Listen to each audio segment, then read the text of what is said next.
My presentation this afternoon will focus on tech for good.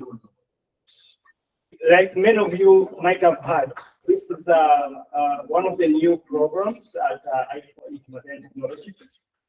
So briefly about myself, I'm Lwanga Herbert, the current chair of the IEEE Humanitarian Technologies Board.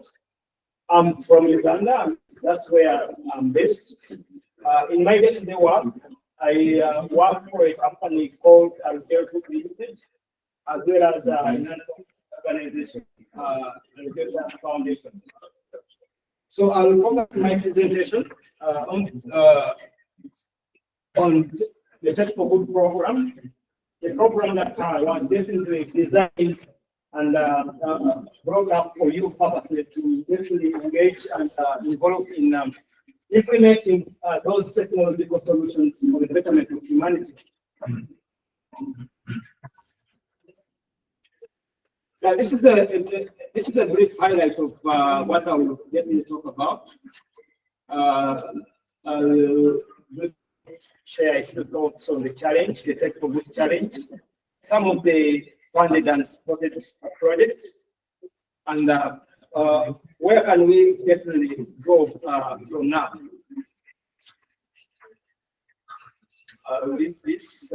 You already know more about me. This is a program being run by the IEEE Humanitarian Technologies, a consortium of programs, those new and existing programs that are supported by a global network of volunteers like you, who definitely utilize technology to really come up with those solutions that are geared towards solving the current global challenges. We definitely, as far as Tech for Good is concerned, we definitely partner internally I mean with IEEE, as well as externally, that is by collaborating with other stakeholders outside IEEE. And by doing that, we are leveraging the strength and reach of the entire IEEE entities. For example, collaborating with societies and regions, we are definitely leveraging the reach and the strength, the expertise of many of the members and volunteers, as well as professionals within these organizational units. We do create opportunities for you to ideate, or for us to ideate with other societies or other organizational units, so that we can definitely support many of these humanitarian efforts. As like I said earlier, the Tech for Good definitely focuses on offering funding support and opportunities to volunteers, members like you, in really coming up with those technological solutions that are geared towards solving those challenges within your community. Projects that we definitely support should address the UN Sustainable Development Goals.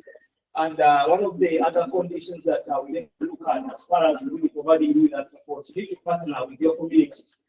And by you partnering with your community, it enables you definitely critically get to know what the problem that community is facing, as well as also the community to buy into what you are planning to do. Because you coming up with that innovation without your growth their community, at times the community may not accept your innovation or your knowledge. So it is imperative for both stakeholders to definitely work together. It's also important to always consider the cultural, the social, the environmental aspects of your community, of that particular community that you intend to implement the solution in. The funding amount that we are looking at here ranges between $1,000 to $10,000, and it runs between it usually we usually give a maximum of 6 months for you to implement those and deploy those solutions. Assuming you are unable to really complete that particular solution within those particular period of time, you are definitely welcome to reach out to the Humanitarian Technologies Board to really grant you an extension. One of the conditions that you need to be an IEEE member if you really apply for this funding support, and you you should have completed, assuming you already alone design, implemented the project, and you plan to really implement or propose a new project. One of the other conditions is that you should have completed all your past reporting requirements for you to really qualify for a new funding support. So these are some of the SDGs that we focused on in our call this year.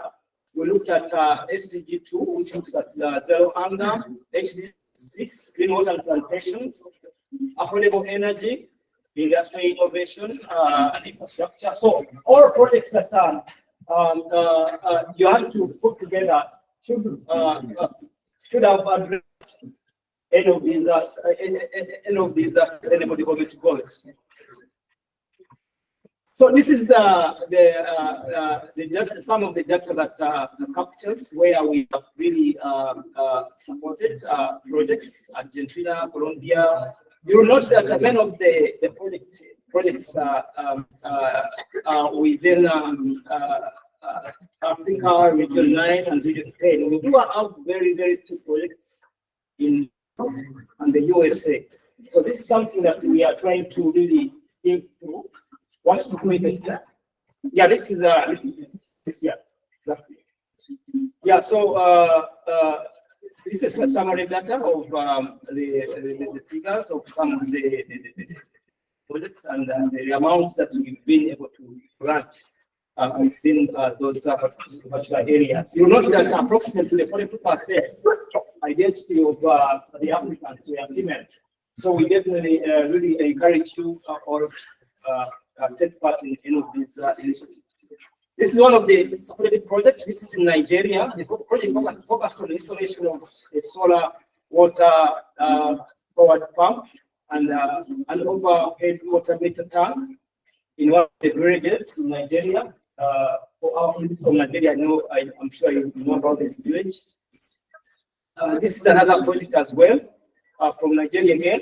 The project focused on the renewable energy power solutions in Iziama. So these are just sample projects. We have a number of projects from other countries, not only Nigeria. So we decided to share this for you. I think so. This one from Uganda. It focused on enhancing access to power and ICT education in one of the islands, and it definitely involved 840 members from one of the universities, Sikambogo University branch, and they collaborated with the community members from that school, Golden Stand for Intel Care Center, deploy this kind of solution. What are some of the upcoming calls? We are looking at having our other call in the coming year. So currently, watch out for these opportunities. We usually push out a newsletter every month, so make sure you really do such member as well, so for you to access some of these calls and opportunities.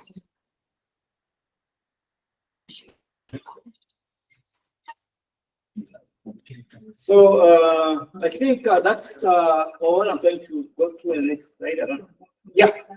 What is some of the what are we looking at really moving forward as HTAC? We are putting out together a number of new opportunities. This is a thing for good challenge pilot that's really going to be implemented in two regions, Region 8 and Region 9. So we had our first pilot in Colombia. So for Region 8, it will be Tunisia together with our colleagues at, from the Lebanon section. So we are due to the current situation in Lebanon, we are trying to figure out from how to really proceed in that respect. But we shall in the next 2 days, we shall definitely have share with you an update on where we are as far as this opportunity is concerned. So these are some of the other opportunities that I would definitely encourage you to take part in at local level.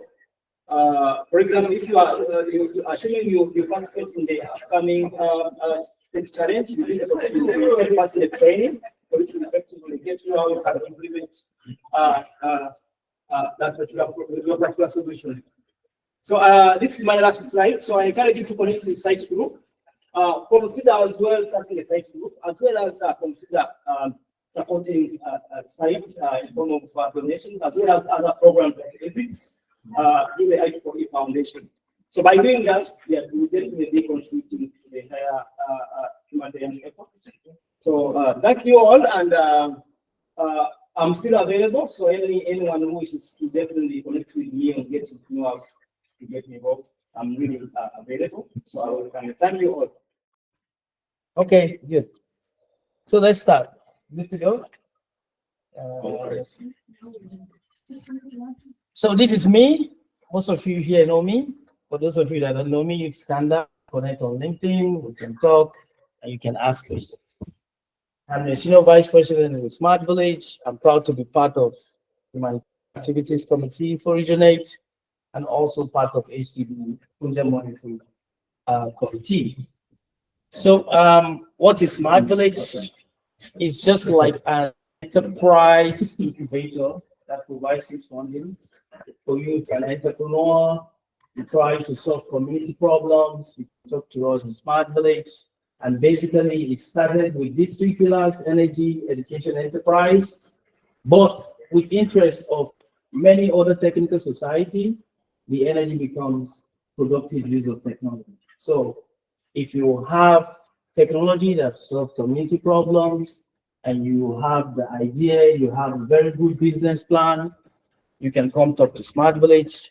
It's not a charity, it's a seed fund, okay? So this is a quick video. Okay, so let's enjoy this.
And so that's it. Let's go to the next.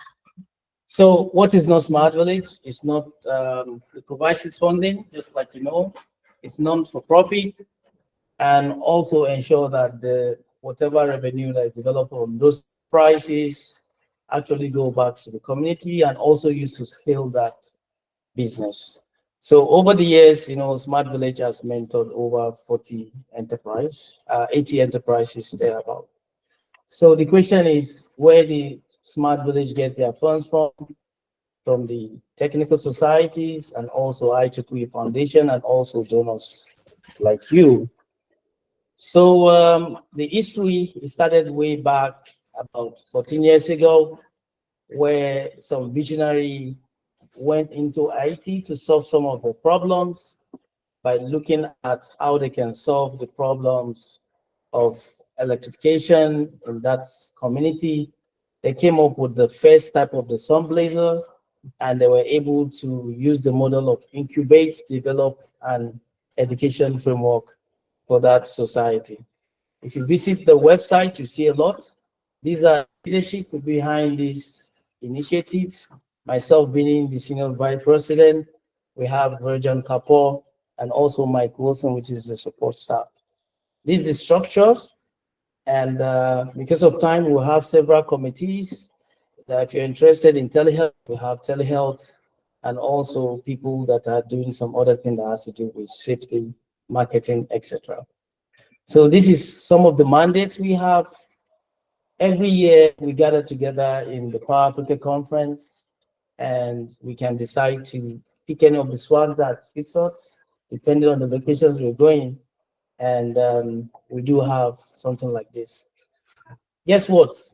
I have a video for this documentary, how this Himalayan was powered up. If you're interested, please let me know. I'll send you 60-minute documentary on how Smart Village was able to power up that. Hello, everyone, and welcome. My goal is that by the end of the session, you all know how to get $10,000. Seems like a really great goal, right? Let's do it. So that's really, I want you to keep that in mind. This session is about having you understand the EPICS program so that you can tell other people, you can apply yourself, you can talk to faculty members or IEEE members, or even those in your university settings about our program. We live underneath educational activities, and we fund student-based service learning projects. What does this mean? There needs to be students involved. It needs to be directly involved in a community, and it needs to be in some way educational. It can't just be an installation project. The students have to be involved in the design experience. We fund projects in 4 different categories that you can see: education, access and abilities, environment, and human services, which is really anything else that makes the world a better place for humans. So our goal is that students, communities, and IEEE come together to solve these local problems. We really believe that you need to be connected and engaged with the community, but because we focus on the student education side, we also value the student learning experience. Not everything is always going to work. Sometimes this is the first time that you're doing a real project outside of the classroom, and not everything is going to function correctly. We obviously want to do no harm, but we also want to live in an educational setting. We see that our students develop these technical skills, but they also develop non-technical skills. These are the skills that companies are looking for that you can put on your resume: leadership opportunities, time management, project management. And I think the most important one that I don't have on here, empathy. The ability to understand and relate to those different from you. That's really what we focus on. I wanted to do a quick highlight of some of the broad pillars that we have. And then I'm actually going to ask one of our teams to come up here and do a quick demonstration of their EPICS funded project. So environmental projects, we pretty much understand these. Those that are going to focus on making the world a little bit of a cleaner place, renewable energy, topics that are a little bit more green in nature. On the top, you see a team in the United States developing a sensor system for a phenomena called sunny day flooding. This is when water rises with no warning system. Perfectly good weather and the water rises, causing challenges for the community. We also have an education and outreach. Now, this isn't just for running events like you already do, but if you are creating new content and materials as students, you're designing something new, then it will work. The project we like to highlight here, we had a team that understood that the local community was focused on agriculture. Everyone made their living through farming. You're trying to talk about STEM education, and they're like, but I've got to go work on my farm. So they created a custom robotics kit that was focused on agriculture. Now they're showing how STEM can benefit the local community, and people were interested in exploring STEM through school. Access and abilities is our 3rd pillar. And here it's focused on reducing inequities in the world. So whether you're focusing on a physical inequity or something in a building, this is our opportunity to focus on projects that create those adaptive technologies. And this last pillar is human services, which is, again, anything that makes the world a better place for humans. So some of the example projects you see here are often related to installing clean water access for groups, working on renewable energy, food insecurity, some of those bigger challenges. If you're curious where our projects are, they are all over the world. This past year, we funded 39 projects. This is about a 10 to 15% funding rate, so it is competitive. But if you write a good proposal, and you can learn more about doing that tomorrow in our session or take our online training, we want to be able to fund as many projects as we can. We've got lots of projects going out in the world all over. I know some of you have applied for projects in our 2025 call, which was October. We're about to announce who that is in the next few weeks. The next call will be May. Our projects, as I said, are all over the world. Many are in India, but we also have Malaysia, Nigeria, South Korea, Thailand, Turkey, Indonesia, Guatemala, Colombia. We want to see even more countries on this list as we go. And you have to have an IEEE member on the team, but it could be someone, a student member. It can come from a student branch. It could be a faculty advisor. It can be a professional mentor. So it doesn't have to live within a true IEEE unit as long as there's IEEE connected to the project. With that, I'm going to ask my colleagues to come down to talk a little bit about one of the projects we funded. You can see a little bit more about this. Yeah, okay. I am Elizabeth Vidal. We got the EPICS fund 2 years ago. So I'm here with my two students, Andre and Valentina. They gave me the project. Okay, just to see what is our project about. It's about fine motor skills. When we are healthy, it's not a problem to hold a cup of coffee, especially here in Italy. So, but what happens when you hurt your hand because of a disability, and you are not able to open a door, to hold your cup of coffee every morning? So you need to go to rehabilitation, and rehabilitation is really a big problem, especially in the developing countries like mine, Peru, because it's time-consuming. You need money to go to the clinician. You have to pay for the clinician, and you need a lot of time and effort. There are many sessions and repetitive exercise to get recovered. So according to the World Health Organization, we have a lot of abandonment. So Valentina and Andre, they study software engineering and electronical engineering, both of them. So that was a perfect combination. They developed a game to do fine motor skill rehabilitation. It's just a game that you have to do this movement in rehabilitation. So they developed this game to move a car between paths, and they have to avoid the trees. And also they developed this game about moving this chain. Okay. So in the final picture, we can see a little girl trying the glove in the clinic. But what is the importance I want to show you today? For us, the important thing is to find, in order to apply to EPICS, is a partnership with non-profit organizations. So, what are our reflections and our advice for you?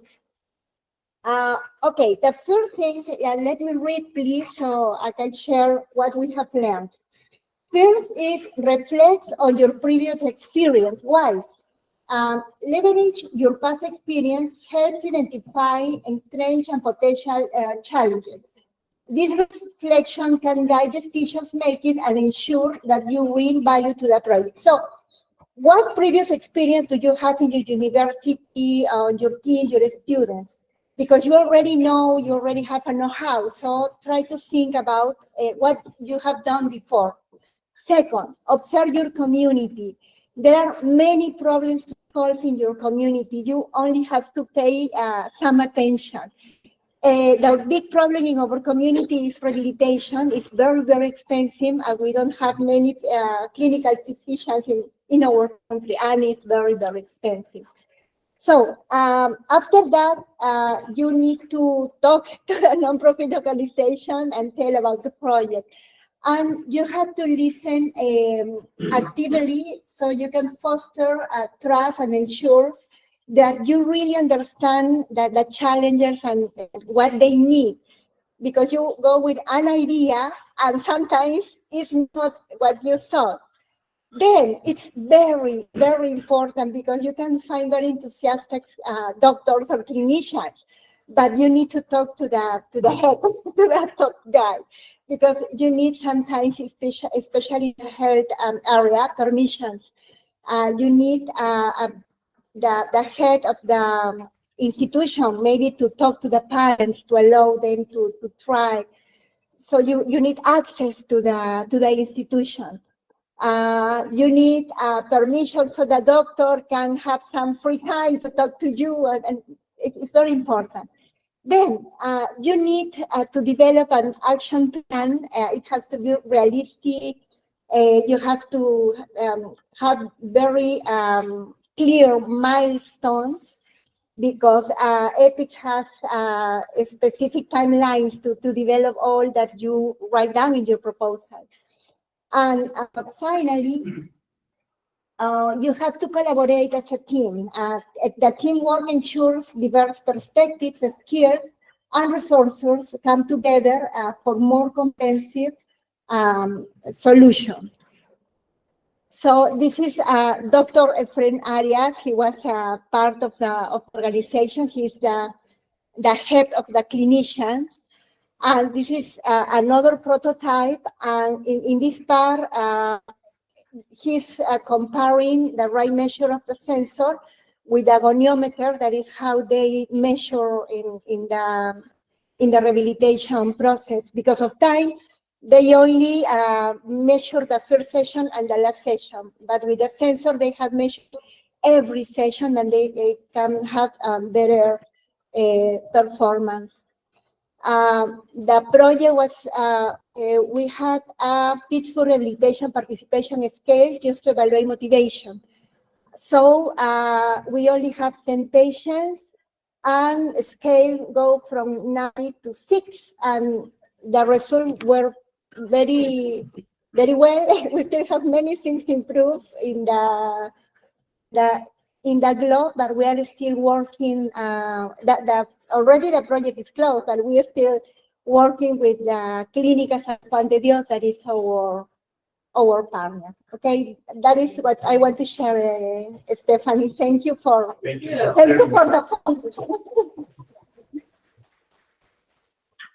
You're welcome. And so as we just close, I'll just point out we have lots of opportunity to engage. Please come talk to us after this session.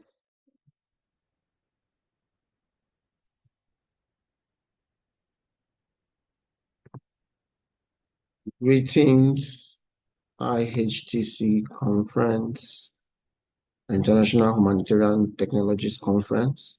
I want to appreciate the conference team for inviting me to make this presentation on behalf of my site group.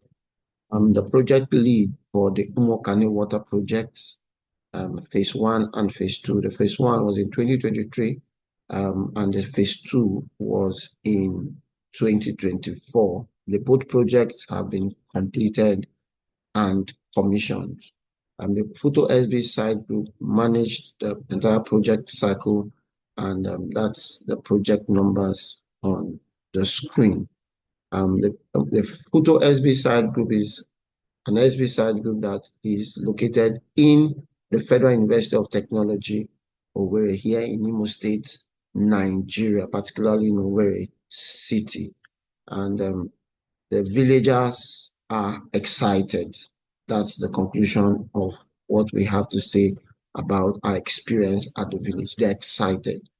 They love the project, and they are appreciative of this initiative. Those are the links to our picture gallery for both the 2024 and the 2023 project. All of them, though, inaugurated this year.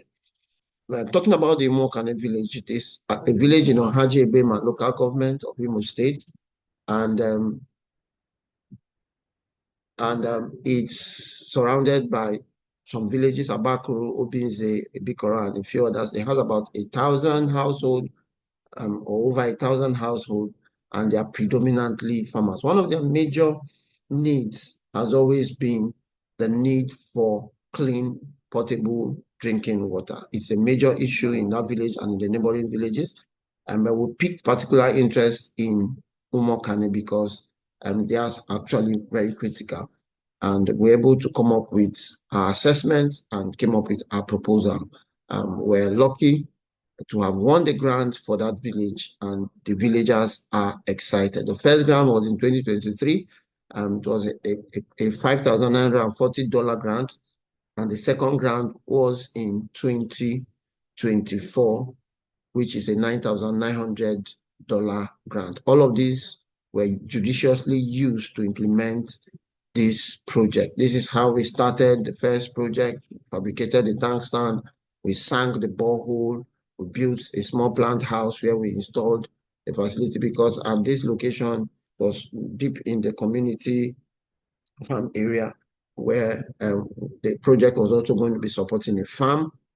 And we built a small plant house that was able to accommodate the solar facility. Then we built the reticulation slab. The reticulation slab outside on the road where villagers can have access to this water. This is when we're still constructing the tank and the plant house near completion. We had volunteers that worked with us to ensure that this project was a reality. And the village volunteers, the youths in the village were all out to support the project. And it was a wonderful time. Our volunteers were also visiting the site as the project progressed. And we had our volunteers who were involved in mounting the panels, involved in setting up all of the facilities that were required to have this facility up and running. We want to appreciate this initiative by IEEE, and the villagers are super excited. This is when the tank stand was completed and reticulation was about to start. And then in March 2024, we commissioned the first project. That's the commissioning, some of the pictures from the commissioning. That's the tank stand, that's the reticulation tank with 6 tap heads. And the volunteers were around. Some of the IEEE leaders were also present to grace the occasion. The villagers were around, and they were really, really grateful for this initiative. And those are some of the pictures we took at the inauguration. And then we went ahead to apply for a second grant, and we got it, which is the second phase of the project that we implemented. This time around, we implemented the reticulation slab. That's the second slab installed at the hospital area of the village. The hospital is also within the village area, and they had a need for water in the hospital first. So the water facility for this second phase was serving the hospital directly and also serving the village community. So you see the hospital, then the reticulation slab on the road, so people can pass with their facility, with their rubber gallons, their buckets, to get water for their household, clean water, and they are all solar power. Thanks to IEEE for this initiative. I want to appreciate all the site group members that were available to ensure that this project was properly implemented. Those are some of our site members at the inauguration of the facility at Umuokanne Village. This is Mr. Matthew. We talked to much later after the inauguration of the event, and the system was in use, and we were so excited about what we had installed for them. And he's one of the beneficiaries, him and his wife and his children and his family. They always use the facility.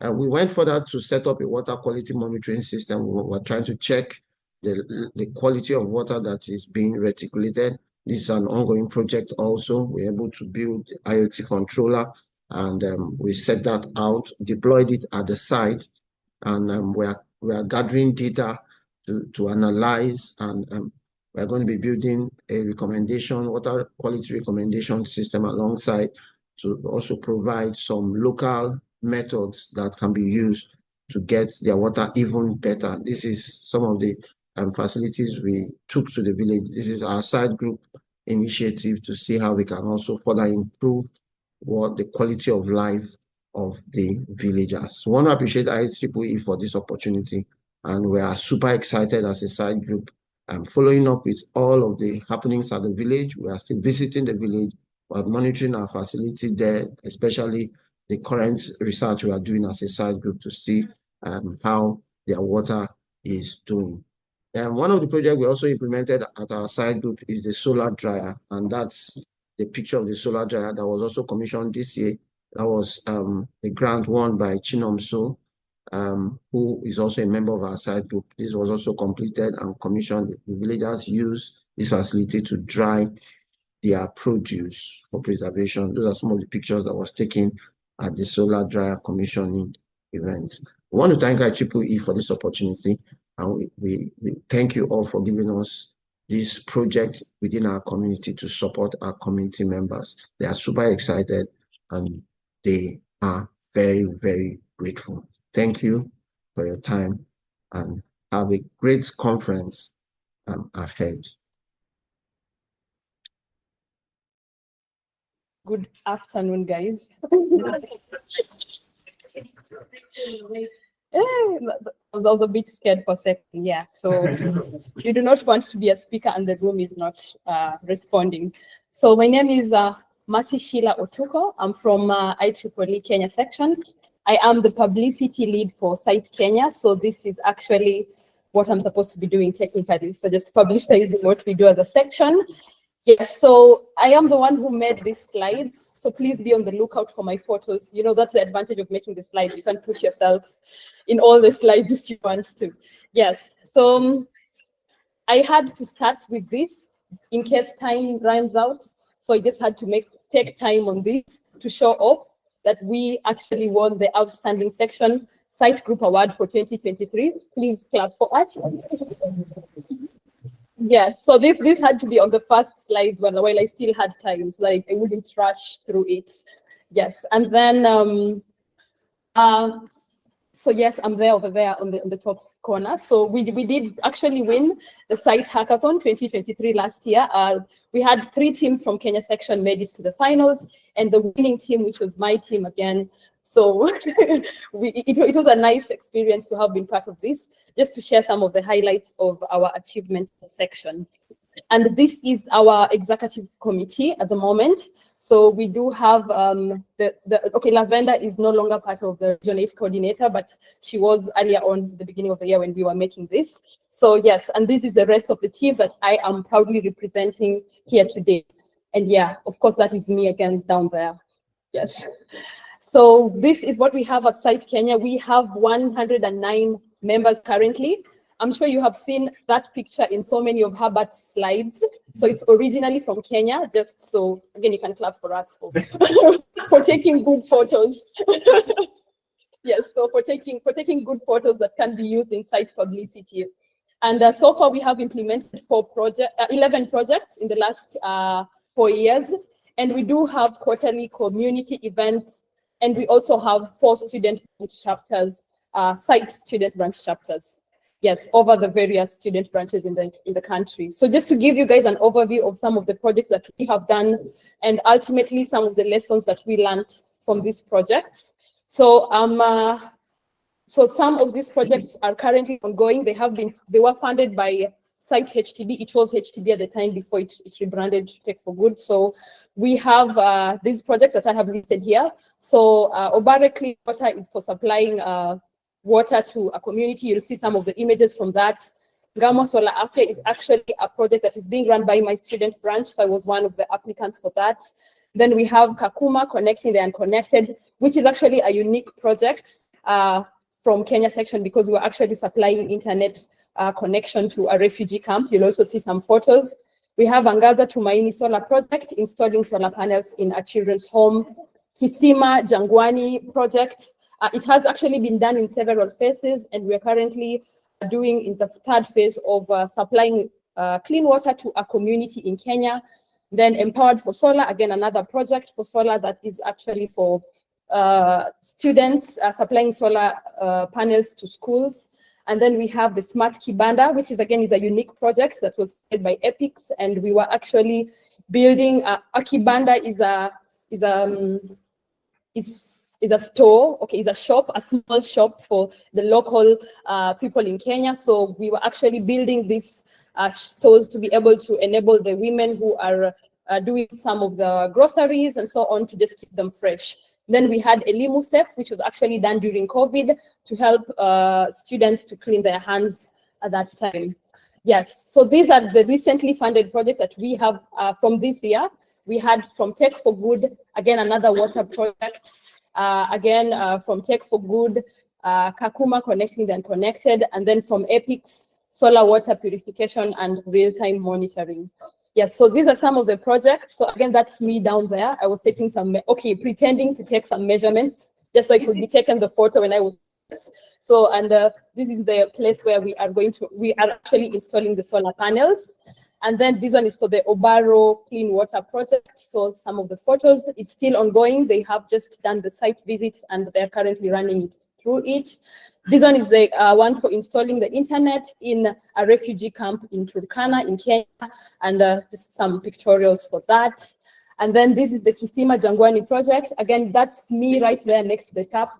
So yes, so on the top there. So it was supplying water to this community, and ultimately it was such a great, so this was during the handover. And then just to share some of the important things that we have learned from these projects is the importance of community engagement. In this Kisima Jangwani project, we wanted to drill a borehole, but the funds we had were not enough. But after interacting with the community, we realized that they actually had a borehole already, and the issue was just taking that water from one point to another. So sometimes we tend to overly complicate these solutions because we are not speaking directly to the community members, and that helped us to really simplify the entire project with the funds that we had. Then addressing cultural sensitivity. Some of these projects are done in remote parts of the country, and it's really important to understand the culture of these people so that you're not just coming there and imposing or maybe go against what they believe in or what they are aligned with. So it's really important when we are doing some of these projects that we observe that. Then another aspect is financial sustainability, so that the projects will be able to the people will be able to do the repairs, the maintenance, and so on after you have handed over the project to them. And then another lesson that we have learned is the proper selection of stakeholders. That's a challenge that we are experiencing currently with a project that we are running. We were not wise in selecting the stakeholders, and so the project is taking a lot of time. There's a lot of delay because of that. And then multidisciplinary collaboration. I know most of the time when we are thinking of collaboration, we're thinking of funds, installation, and so on. But actually, you can't even collaborate with some of the religious organizations. It really doesn't have to be funding and so on. So just diversifying your collaboration. Then maintenance and follow-up after the project is done.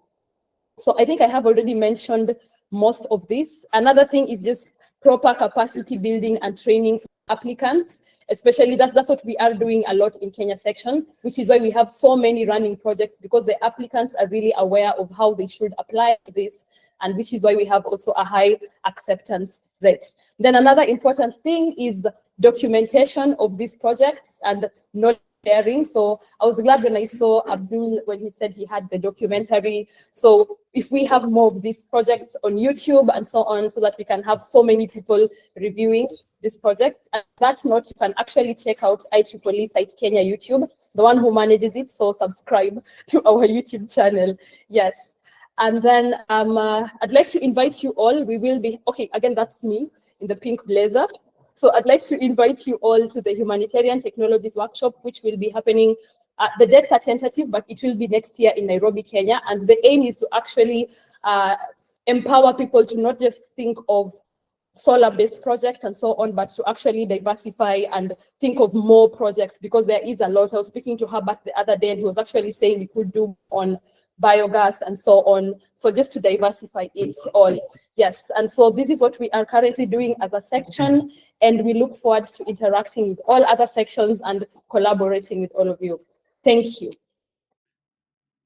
Good evening, honorable guests, distinguished hosts, and ladies and gentlemen. I am by name Namani Vitalis Uchena, a Nigerian and a young graduate of computer engineering from the Enugu State University of Science and Technology.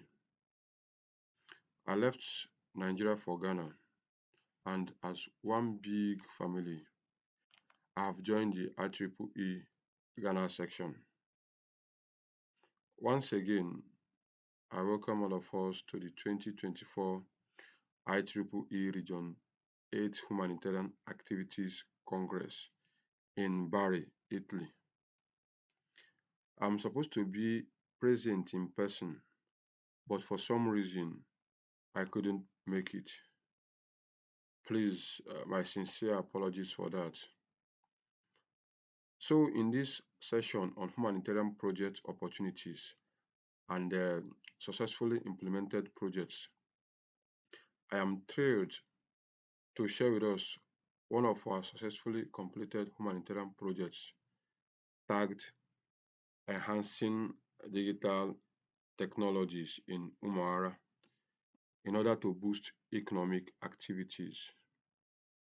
Umuoghara is in Ebonyi State, Nigeria, and is a case study where we constructed a solar-powered mobile phone and laptop charging station in that rural area.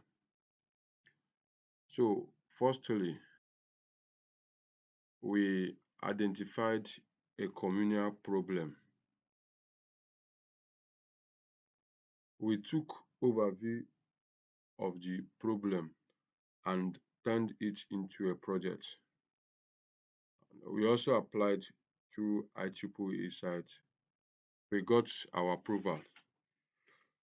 Yes, we met the requirements, so the project was approved, and furthermore, we successfully implemented the project and left a long-lasting impact and smiles on the faces of the entire community.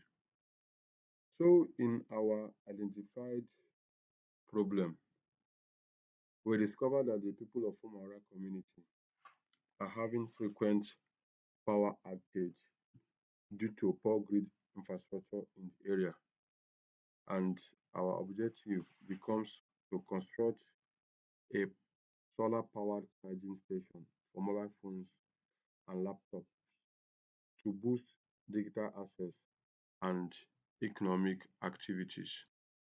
So, in our project overview and technical design, we got some solar panels to harness renewable energy to power devices.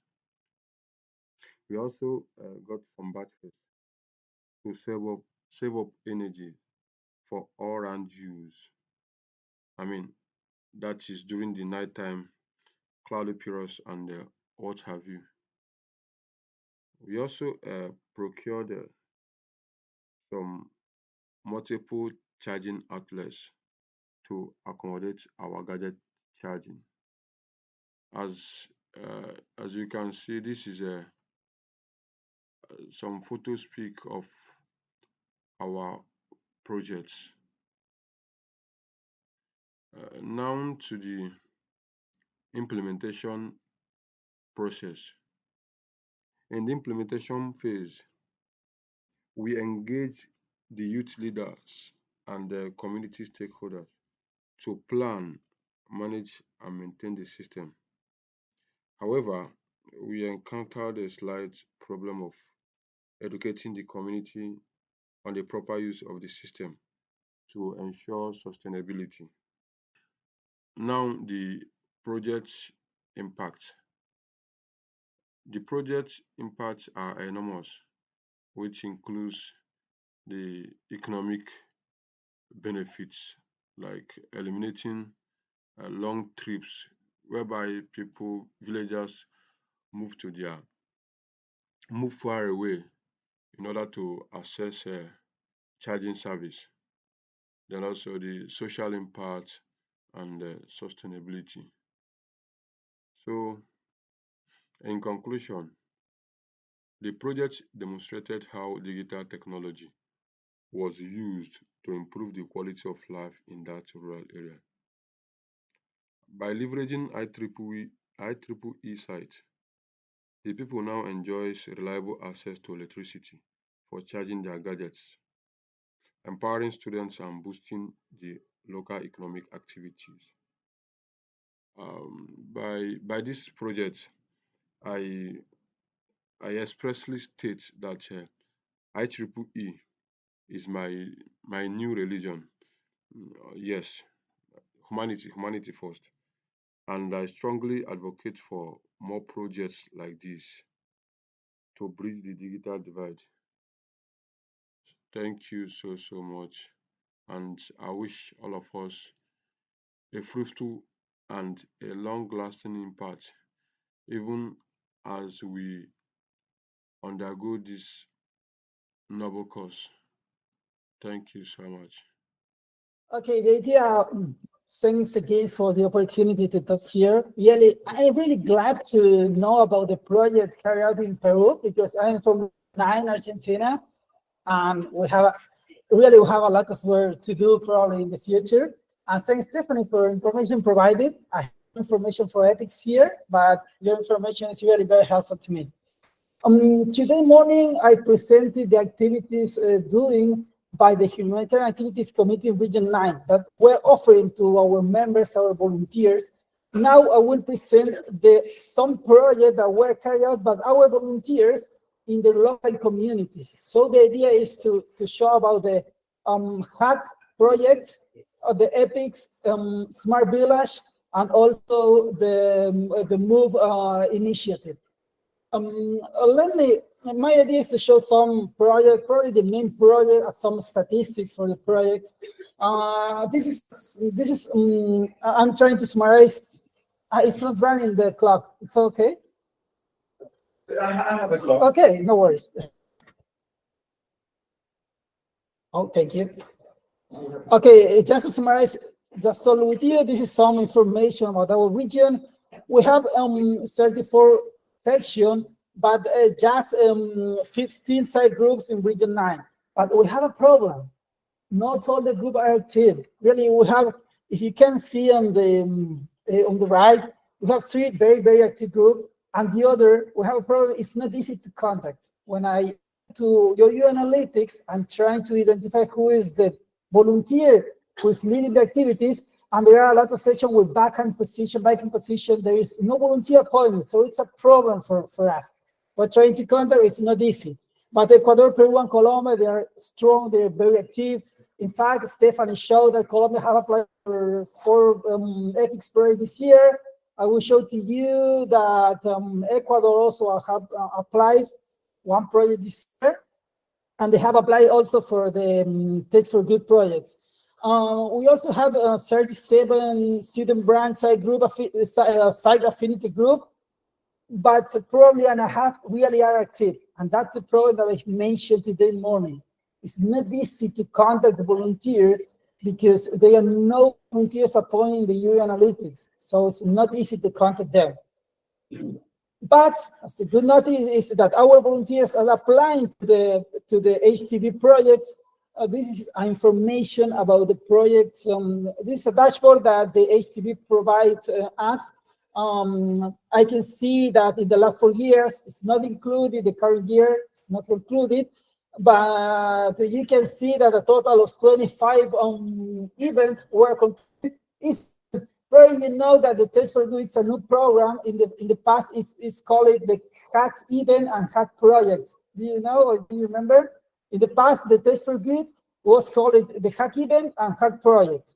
Okay, a total of 25 were concluded by the Region 9 in the last 2 years.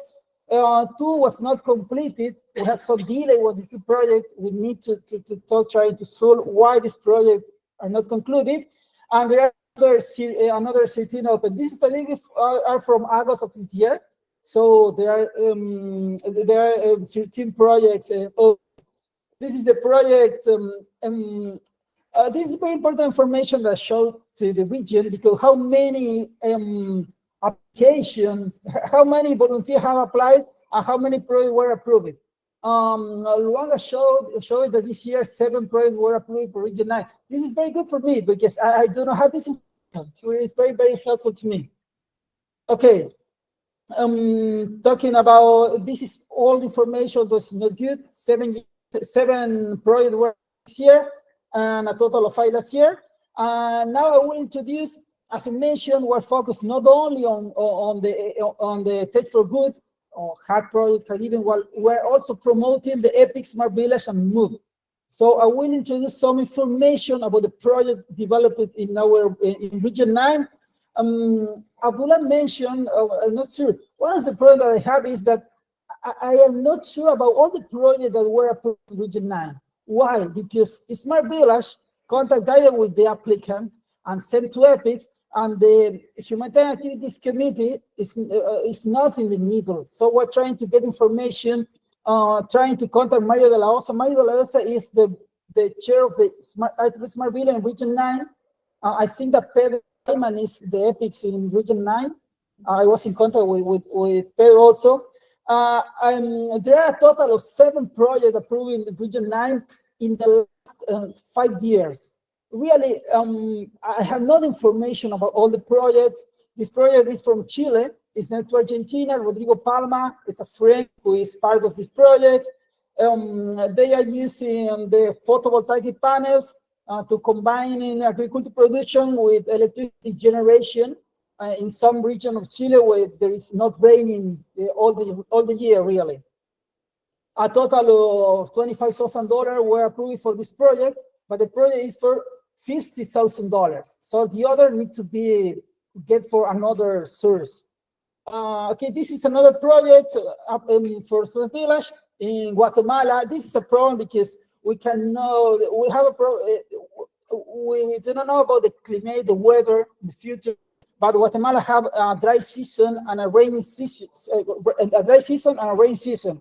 The problem is in the dry season there's no water. So the idea is to create a system with a solar pumping system for automatic irrigation in the farm. So it can help to the farmers in the dry season. You can see in the item Smart Village funded all the project, the $25,000. And this is there are another in the Galapagos, another 2 projects, but I cannot contact the volunteers who have carried out this project, so I cannot show this information.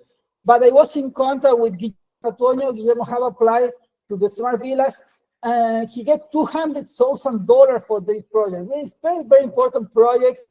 The idea is to provide in the right you can see the system that they are working. They're trying to design, to develop it. But why I know about this project? Because I'm from Argentina, and this project was approved from Argentina, for Argentina, sorry.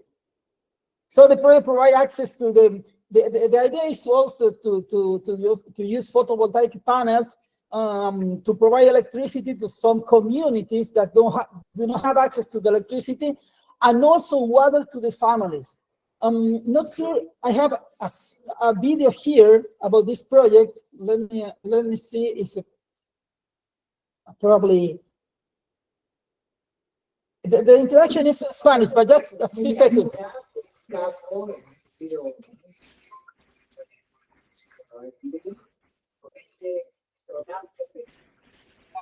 This is in the north of Argentina.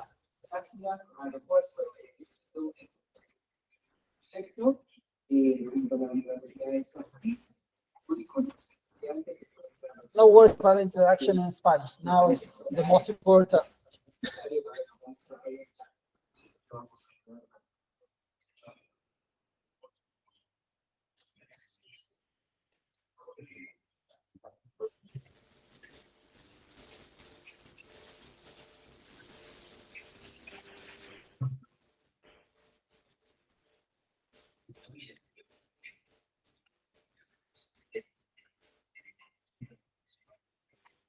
Use for water.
This is Guillermo, the IEEE volunteer who is lead the project. This is the system that provides energy for the community.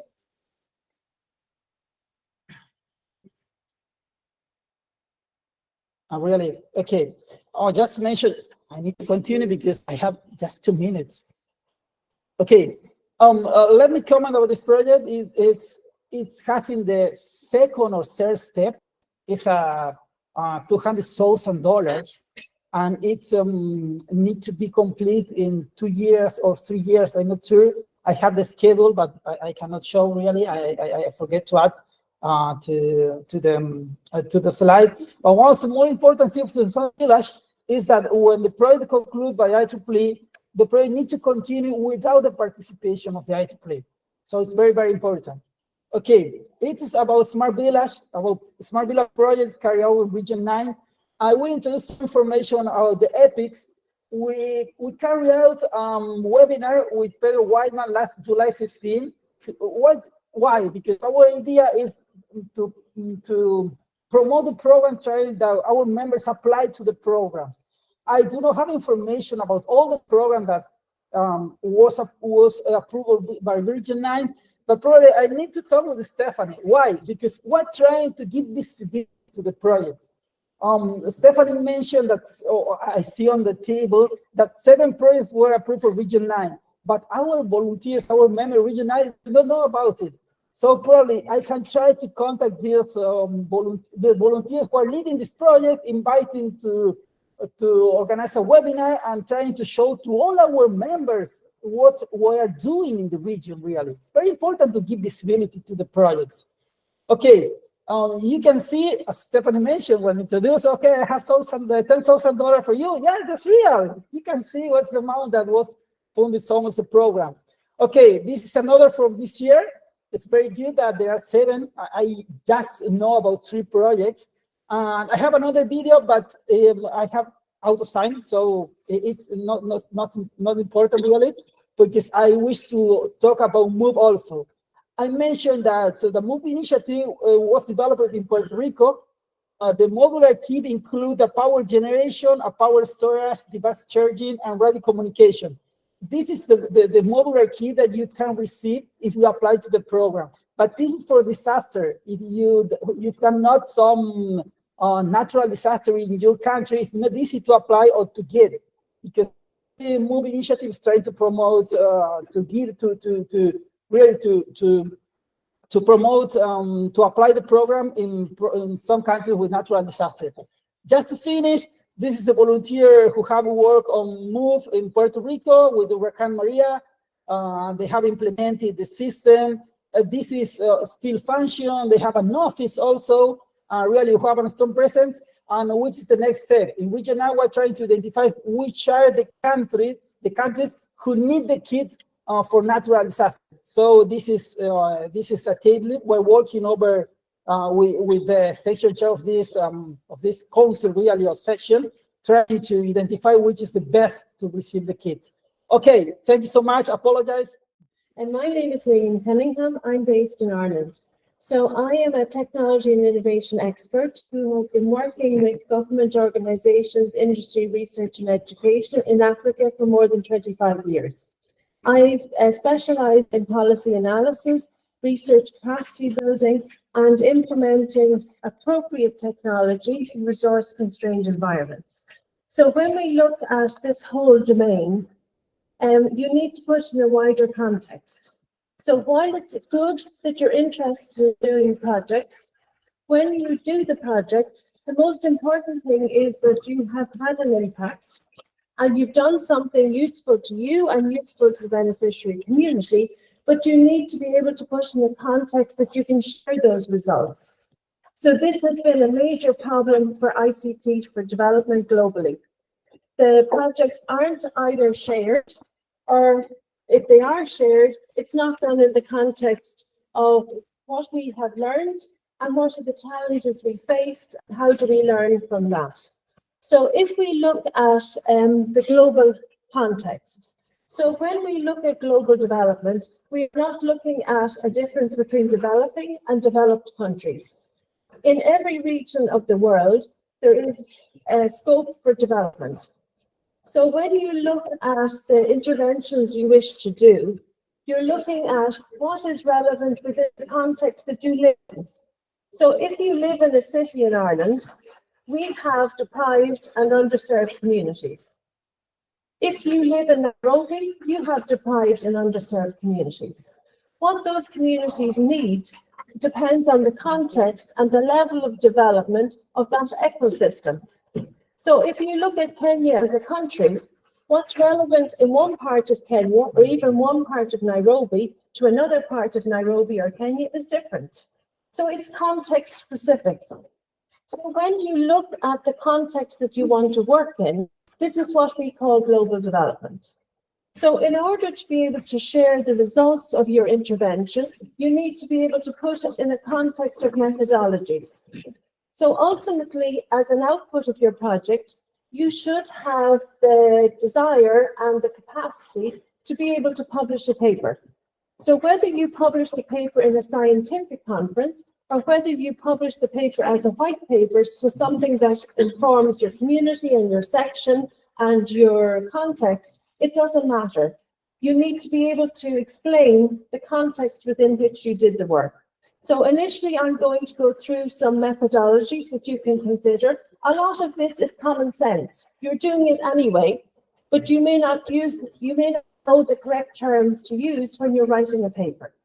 So when we look at innovation, so innovation is about making an incremental or a significant change based on what you have in a specific context, or you could be moving it from one context to another context, and that can be incremental, so bit by bit, or it can be significant. So that is the innovation globally. Then when we look at collaborative open innovation, we're talking about doing this in a wider context. So it's me and my site, or me and my research group, it's me, my group, and the wider community. So by using collaborative open innovation, we are taking different innovative ideas from different stakeholder groups, and essentially we are co-designing. So we're not coming at this from the perspective that we are technologists, and therefore we imagine what we imagine in the technological world, and we are pushing it. So technology push is where you take something that's technological, and you have a solution looking for a problem. So we've had this emphasized through all of the presentations. Lwanga has mentioned it, Noor mentioned it, Theodoros has mentioned it, George has mentioned it, Stephanie has mentioned it. So everybody understands that we are not looking for a problem for a solution. We are taking it from the other way around. We're looking at the community, the context, the infrastructure, the training that's required, the capacity building, the change management, the whole scope of how we interact with our wider community. And we're saying, what does that community need? And how can I address that? In some cases, you may identify that a technological solution is not useful to that community. And that is a valid finding. So you also will find, as you interact with the community, that what they need in different phases changes. So you can start a project now, you can have a perfectly valid project that's relevant to this context now, and within 2 months of your implementation phase, something has changed in the environment. And therefore, you need to adapt to the environment. So we signed a contract some years ago with the European Commission to deploy and to design an mHealth solution in 5 African countries, and it was a 3-year project with significant funding. We started off with a work plan, and once we actually interacted in real time with the community that we were serving and the medical staff and the context and the health centres, we identified that what they actually wanted had changed from when we co-designed the project, secured the funding, and we were actually now doing the project. So we had to go back to the funding agency. We had to say, now the context has changed. But we did it in a smart way. We achieved something first, and we said, okay, so what we said we were going to do, we have achieved. The environment has changed, and now we need to morph. So that's part of the innovation cycle. So don't become too fixed on you had an issue, you focus it and you stick with it to the end, even if it's no longer relevant. So if you use collaborative open innovation and co-design, this reduces the probability of technology push, because you have started from the community, you have co-designed a solution with the community and looked at technology from what is appropriate. It's informed by the socio and cultural environment. And in the end, we should be looking at this from a people-centric perspective. So if we're looking at it from a people-centric perspective, we are looking at the socio-cultural aspect. And it reduces the implementation risks, because you already know the environment, the community know what you can offer, and you do it step by step. So now if we look at the propeller, we have different types of innovation. So we have technological, we have social, we have aesthetic, learning, and we may or may not have a business aspect. So the business aspect is not about a for-profit or having a business model. It's primarily about sustainability. So irrespective of which lens you start from, you have to look at all aspects. So if you start from a technological perspective, you have to look at aesthetic, because aesthetic is how do people interact with the user interface? How do they interact with it? How do they use it? Whether the work processes are appropriate? Then you have to have a learning aspect. So once you introduce people to a new technological aspect, you have change management, you have capacity building, you have training requirements. So that's all the learning aspect. And that potentially is the most important part of your project. So anybody can take a technological solution and implement it. If by doing that, you have not empowered the local community to be able to do this themselves in the future, you have not really implemented a solution. You've implemented a leg of the solution, but you haven't given them the capacity to continue working when you're no longer there. And then if you look at the social aspect, this is about change management. So once you go into an environment, you have changed the environment by being there. You've given people a new perspective, you've raised expectations, so you need to look at social innovation from that perspective. And you need to be very cognizant that whatever you do, it should be a positive aspect. No matter how little and small your intervention is, it needs to be positive. It is totally inappropriate for any of us to go into a community, raise expectations, and walk away and say, well, now we feel we've done good, and now we're moving on to the next part of our life story. And good luck, it was nice knowing you. Because in the end, the next time somebody comes to that community, they're not going to trust them. So you need to think about that. You need to think about how you would feel if somebody came to your parents or your grandparents and offered them an onion and peeled one layer, then walked away. So when you're looking at this, you need to think about what are the types of innovations that are most relevant to your end user communities, and what needs are you addressing? Then when we look at from the ICT from development perspective, so I'm going to go on to this slide and then go back. We look at it from three different lenses. So the Bertrand report, which was the fundamental aspect that provided the justification for the 2030 agenda of the Sustainable Development Goals, was that sustainable development is development that meets the needs of the future without compromising the ability of future generations to meet their needs. So we're looking at sustainability holistically. We're looking at sustainable materials, we're looking at sustainable infrastructure, we're looking at the whole remit of technology and sustainability. Then if we look at ICT for development, so what IEEE calls humanitarian technologies has a different meaning in global development. In global development, humanitarian technologies is disaster relief, which IEEE has no mandate to be involved in. So when we're looking at interaction with communities, this is called ICT for development or digital development. So it looks at how do we use technology in its broadest sense. So e-infrastructure, software, applications, the whole remit of technology, how do we use that as a horizontal enabler? So as a result of providing this, what can people do now in terms of skills, in terms of future work opportunities, in terms of access to information and flow that they couldn't do without it? So fundamentally, it's about improving the quality of life and accelerating social, economic, political, and employment opportunities in resource-constrained environments by adapting the technology that's appropriate to that environment. So when we look at ICT for development, there are different components that we need to think about. So firstly, how appropriate is the technology? Is it fit for purpose for the environment in which we want to deploy it? And that's constantly changing. You can work with the community now, and you can go back to that community in 9 months' time, and their environment has changed. So you need to constantly think about fitness for purpose. There must be a training aspect, because otherwise you're not empowering the community to move to the next phase. There's skills transfer as part of that, and change management, because you've changed the environment. Then you need to have local ownership.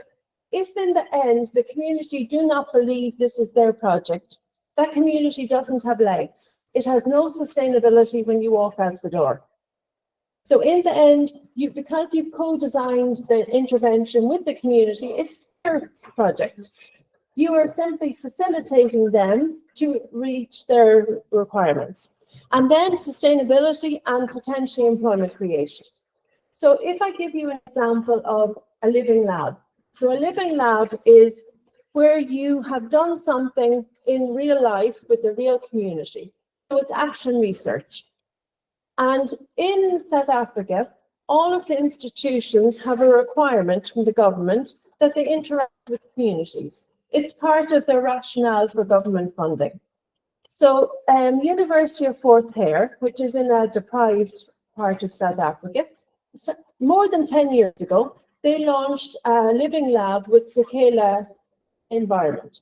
And they looked at what the university, the cohort of students, master's students, PhD students, undergraduate students, how could they work with that community to empower that community to be self-employed, to look at entrepreneurship, to increase the infrastructure, and ultimately, but it's a lifelong engagement. So they didn't go to that community and say, we'll do a project with you for 6 months. They are continuing to do interventions with that community now, more than 10 years later. So when you, as site groups or as research groups from a university, when you're interacting, think about the community as somebody that you are doing a long-term partnership with. It's not a project for 6 weeks or service training for 6 weeks. Even under ethics with the service training aspect, it should be that you're interacting with the same community over a period of time, so you build trust and you continue to iterate. And then there's a benefit for the master's and PhD students because they have a live environment, and there's a benefit for the community because they're getting something they don't have access to on their own. Then we also need to look in the environment that we live in now at digital skills.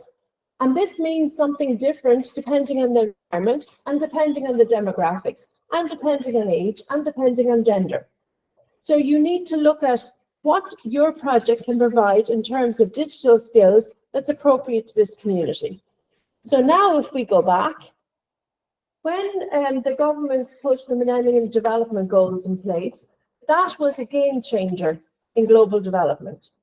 It was a needs-driven framework that allowed industry and government to come together to look at the environment in which people lived and to support them. As a result of the Millennium Development Goals being so successful, this provided evidence to governments around the world to launch the Sustainable Development Goals. So this is a life path. So the Sustainable Development Goals now started in 2015 and will run to 2030. And we have 17 Sustainable Development Goals, which are relevant depending on whatever environment you live in. So when you see a government agency in Ireland, they have the Sustainable Development Goals in the window. So the citizens can see this is what the government has pledged to support. And all of these Sustainable Development Goals aren't just silos. So Lwanga mentioned this in his presentation. They all interact. So if you are looking at quality education, it's an underpinner of all the Millennium Development Goals and the Sustainable Development Goals. Infrastructure in the context of technology, it's everywhere. So you need to look at them. You're not looking at just one thing. And I totally agree with what Mercy said. We have had too many solar projects and too many water bowl projects, and we need to evolve.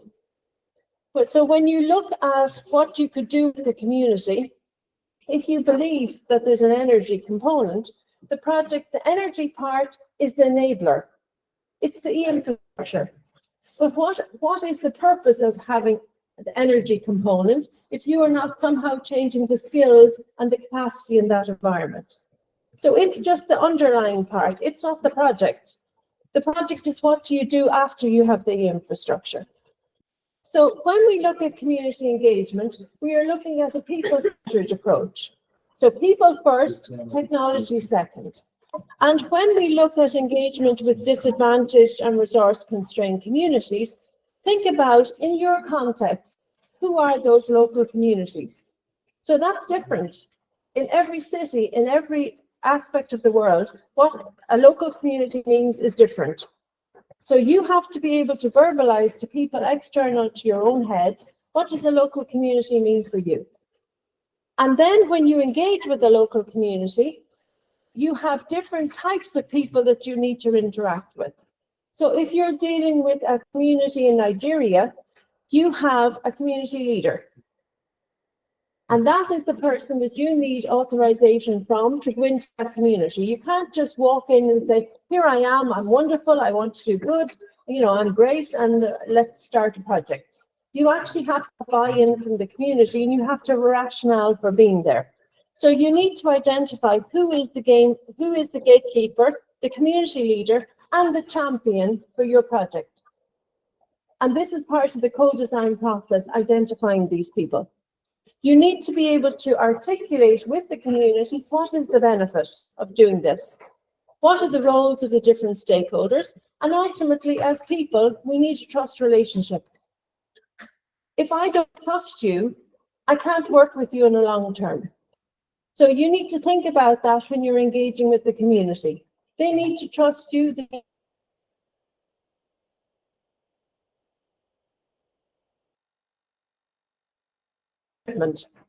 And ultimately, how do you ensure local ownership? So who are the local volunteers that you are going to capacitate through this project, and that they will stay there when your project is finished? So when we look at needs assessment, this is a component that is sadly missing in a lot of community intervention projects. So ultimately, situation. And the only way you can identify that is actually talk to the people that live there.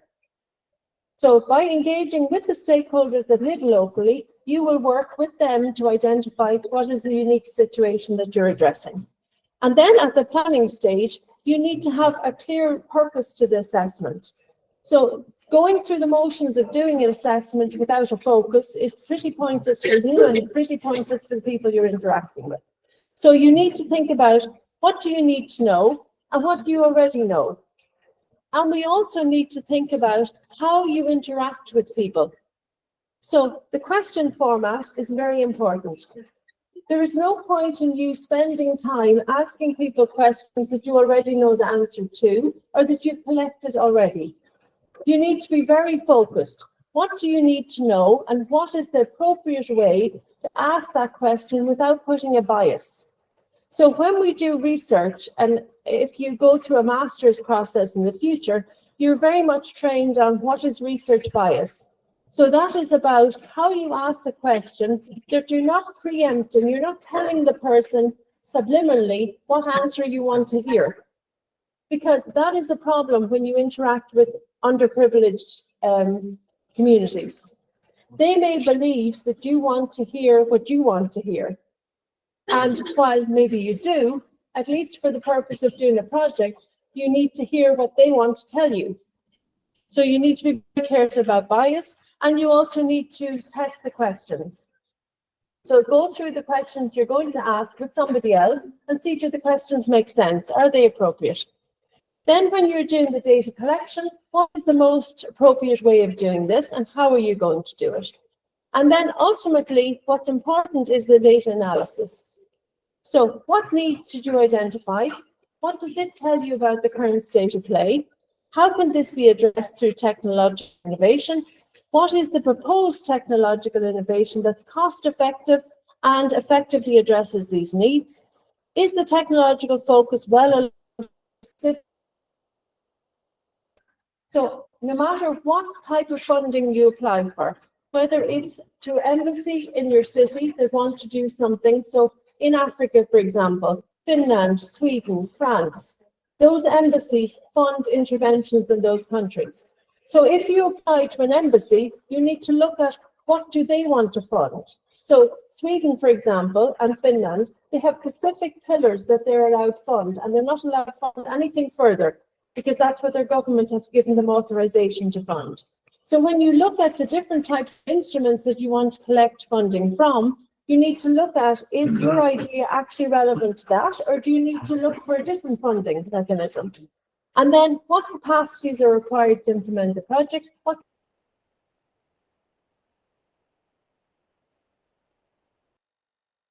And what are you going to do?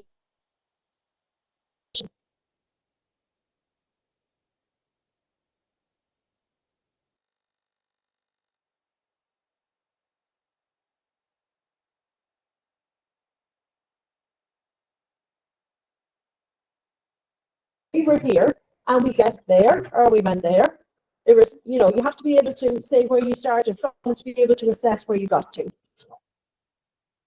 Then what are the local skills? What's the capacity building? Do you have a commitment from the community? Does the community actually want this project, or is this technology push?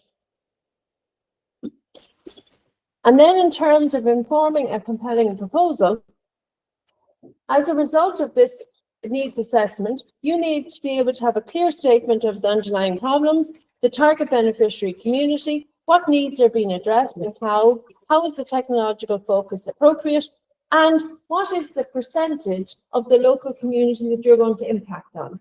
That's part of your impact assessment metrics. You need to actually be able to articulate, we have a community of how many thousand people, and my intervention is going to potentially touch on what percentage of that.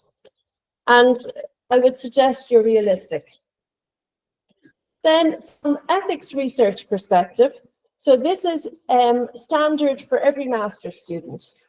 So every master's student, before they go out into the field or before they touch other humans, they are trained on research ethics. So when we look at students and site groups going out into the field, you also need to think about research ethics. And this is where if you have an advisor, this will help you because they will have that background. In Africa, for example, you cannot do a health intervention in any country without having research ethics approval.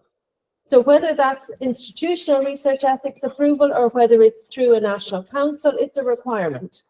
So these are things you need to be aware of. And ultimately, there must be informed consent. So the community that you're engaging with, they need to understand you, that you need to be able to write down on one page, what is the project about? What are you expecting from them? What are you going to deliver? And ultimately, they need to be able to say, I've had enough.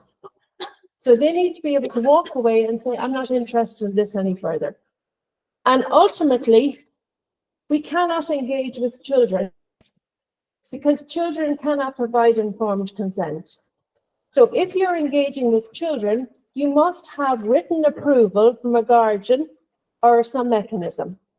If you go into a school, you need to have permission from the principal to be there, and the principal needs to get the informed consent from the parents. So while it's very nice to do lots of interaction with children, you need to be very careful that that's done in an appropriate way. And IEEE, as a funding mechanism, has safe guidelines for interacting with children. So if you're doing work on an IEEE site, you need to be aware of those mechanisms and you need to be aligned with them. So this is the main aspects that we need for a project plan. So you need to have a concept and a value proposition.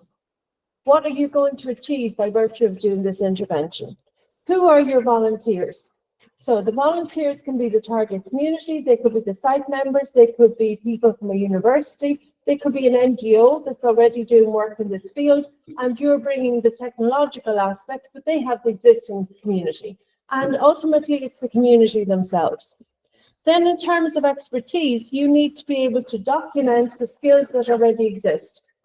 So what skills exist in the community, what skills are required, or what skills do your team bring, and what skills are you missing?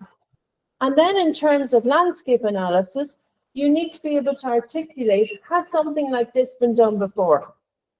So in Nigeria, if you are the 100 project that's done a water bowl with a solar cell, this project has been done before.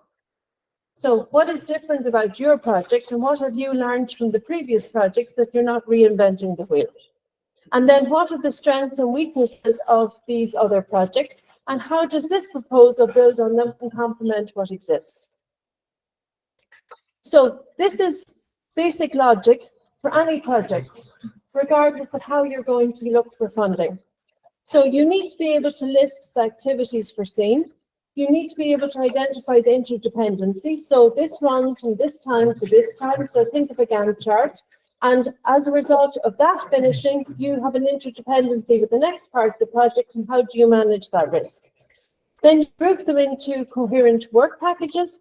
You look, these are some examples. So this depends on what your actual project is focused on, but you could have an implementation plan, you could have capacity building, a sustainability plan, and ultimately it would be good if you had a communication aspect. So you allocate responsibility and realistic timelines to each of these tasks. You identify milestones and appropriate timing, and then ultimately what are your outputs? So you need to be able to say what the outputs are, and there could be multiple outputs. You could have a software component, you should have a capacity building component, you should ideally have a publication component, so you need to think about what these are. And hopefully sustainability. And then when you're looking at sustainability, this means how is this project or intervention going to continue when you no longer have access to grant funding? So what technological aspects can be maintained by the local community? What skills and potential spare parts are required? And you need to know that starting your project, because ideally within the funding that you achieve through whatever mechanism, you should procure spare parts as part of your project, so they exist in the community when your project funding is over. There is no point in implementing something and then 6 months and the project is just running, and then something blows and it's not available or nobody has money for it. That's something you have to think about as your project design. Then what skills and capacity will be achieved with the local community? Who will manage the deployed solution? So in the end, if you were doing something through HTB or through site or even through embassy funding, in the end, you have to say, who are you passing this to? In the end, who owns this? Who's the beneficiary? And then how do they have a plan for sustainability? So that could be that they do fundraising like you would do for a school. But anyway, somebody has to have a plan. Then I would suggest, particularly in an African context, that you would look at having a local university department involved as support, because they can bring in people with different levels of expertise, they can bring in different levels of funding, and they live in that area. So they can provide long-term support to this community. Who's financially responsible? And then in terms of the budget preparation, if this is done in the context of HTV or site or that type of grant funding, it's volunteer driven. So ultimately, the eligible costs are the components. Volunteers contribute their time and expertise. The parts that can be reimbursed are direct costs, so equipment or components for equipment that you may need, including our spare parts. If you need local travel, so ideally, you should be local enough that you're not traveling 6 hours on a bus to get to your target demographic. If that's the case, you picked the wrong community. The community should be somebody who lives within an hour of where you live. because that's what we mean by local. We're not talking about going from one end of a country to another end of a country. That's not a local project. Then, if you need necessary catering around training aspects, particularly in an African context, people would not appreciate if you brought them to a meeting and you didn't give them lunch. So you need to think about that. That's cultural. In Europe, people are quite happy to come to a meeting. If you give them a cup of tea, they think they've done well and they move on. In an African context, lunch is a very important component of any meeting. So you need to think about that and you need to work out how to pay for that. Then any costs associated with travel and catering should be less than 20% of the requested funds. And then, because we're volunteers, we can't get salaries. So we don't have honorariums, we don't have salaries, we don't have direct costs. And as Noor mentioned yesterday, you don't have prizes or awards or things like that. So when you're preparing the budget, your main cost center is the equipment. So what are the components you need, including the spare parts? How are you going to find those components?